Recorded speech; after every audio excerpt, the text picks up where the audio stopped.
Señor. Ay, se lo dejo a este pueblo, limpio de mano, ya quede yo. Y lo pusieron con Barrabás, y entre los dos iban a soltar. Todos decían y lo gritaban que ya soltaran a Barrabás.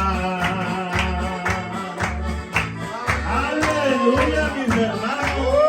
Y soltaron a Barrabás, pero Cristo nos dio la victoria.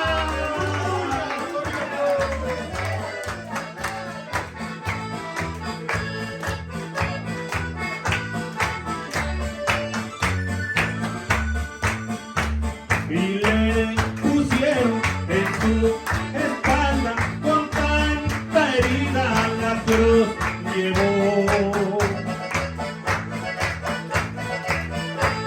Pero la muerte de Jesucristo quedó en la Biblia porque Él murió. Pero sorpresa cuando en 3 días mi Jesucristo resucitó. Ahora esa tumba quedó vacía, ya no se encuentra, se levantó.